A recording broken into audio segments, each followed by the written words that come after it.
Okay, good woman. I just finished cleaning my shrimp. All right. So Isabel, what is your title over there at the Norwalk Children's Foundation? I am for Piece by Piece. Oh yeah, for Piece by I'm the coordinator, but in my title over at the foundation is project assistant. Okay. And how did you manage to get involved with the quilting project? How did that all come about? Uh, well, when Anthony noticed that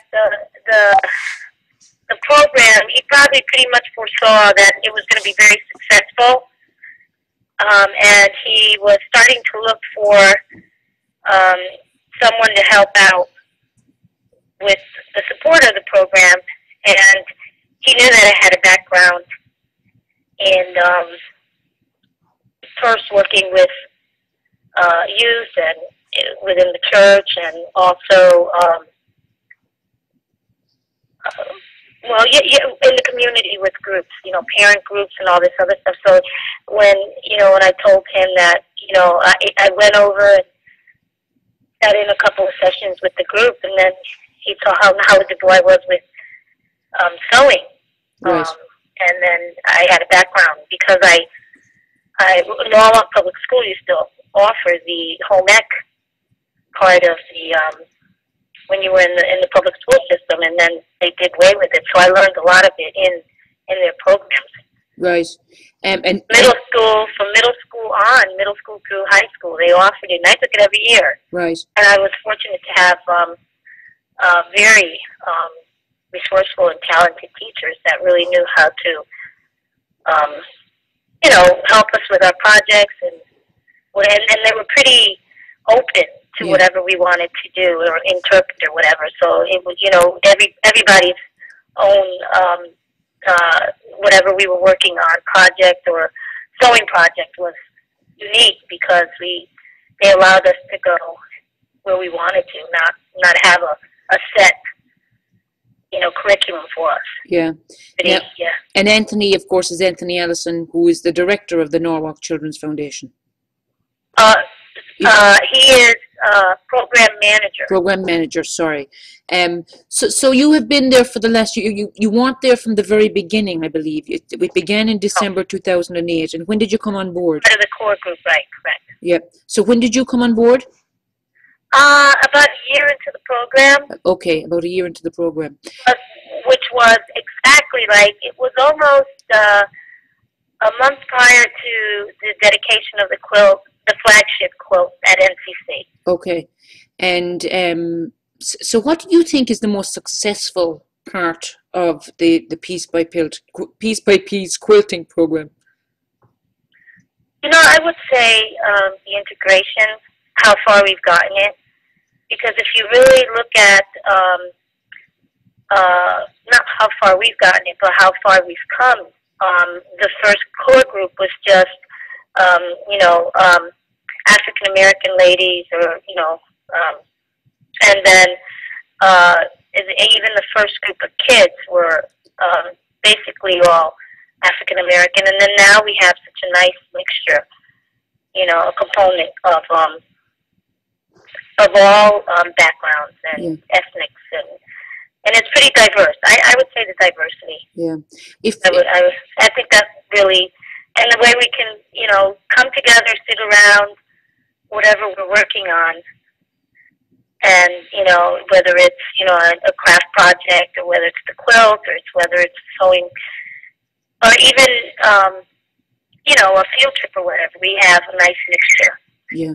Yeah, and that's right. You also do the field trips. That's right. Tell us, if somebody wanted to donate to the Piece by Piece Intergenerational Quilting Project, how would they do that? How would they donate? Oh, they could contact Lizzie or I. Yeah. And we accept donations through the foundation, and also directly to the program. We've had people that have donated equipment and material, funds. Yeah. have offered some of their expertise in in exposing the children. So we had people expose us to the art galleries, which was with Denise Bradley. Yeah. She offered to host us in the art gallery. Right. Stepping Stones. Yep. Had us over and at in the museum, and it was really nice. And then we had a quilting demonstration over at Denise Smith's studio, which was the art loft in Bridgeport. Oh, lovely. Mm-hmm. Yeah. So we had, so we've actually done demonstrations, and then we had, the NOAC Quilt Trial, which was through the NOAC Historical Society, wanted also to include us in their quilt trail and the history. Yeah. Yeah, but monetary donations would go directly through the Norwalk Children's Foundation. Yeah, okay. Absolutely. And so I mean, it's just and even mentoring. If people wanted to come in and mentor some of the children, we're pretty open to that. Nice, very nice. Which you have done yourself. Yeah, I mean, some of the kids just love you. It's definitely is a rewarding program for the person who. Like for me, I come away from there feeling so good, and you do so little. You really do. But just the ladies themselves talking to them, the kids talking to the kids. It's just nice to get involved in the community. And this is, as Lizzie said in her interview, she said that she found, and she was absolutely right, that when people's hands are busy and their eyes are looking what their hands are doing, they talk more freely.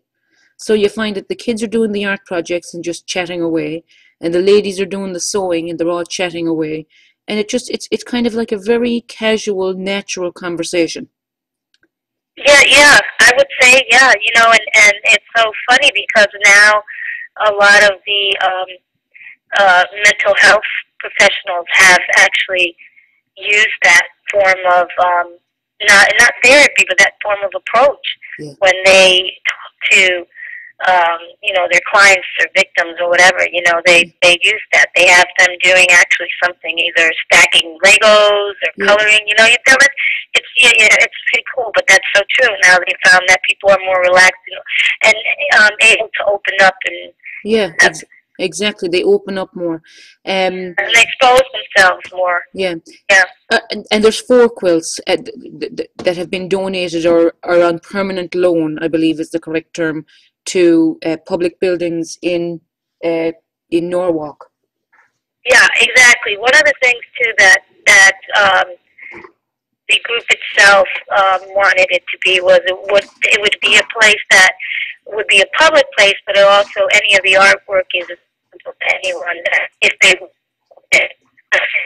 stones, you can go in and actually see you're there to see the quilt. Yeah. And you're able to stay in a mission, but you'd have to step out. Same thing anywhere else. So that that was really important to the group. Yeah, and I just if you help me remember, the 4 quilts that have been given on permanent loan. The first, as you called it, the flagship quilt, is at NCC, right? Correct. It's in their library. They have a little gallery where it's not in actually the art gallery, but it used to be part. I don't even know, on the wall prior to the entrance of the library. Okay, and the second is the Growing Together quilt at Stepping Stones Museum for Children. Yes. The third is, where's the third one? The third one will be at the library. Yes, I'm sorry, Isabel, you're breaking up on me. So there's only been 3 that have been donated to public spots, to public buildings? Correct. Okay, so I thought there were 4, so there's only 3. Yeah, there's only 3, right? 3 okay. Of them, and we had one which was the paper quilt. Oh yes, I remember that, but that's no longer. That was temporary at the Norwalk Community Health Center. Right. That was up for quite a while, and we've just taken it down. It was probably up there maybe 6 months, 7 months. Right, right. Yeah. Is there any plans for other public venues to get a quilt? Like I'm thinking of the Maritime Aquarium or where else?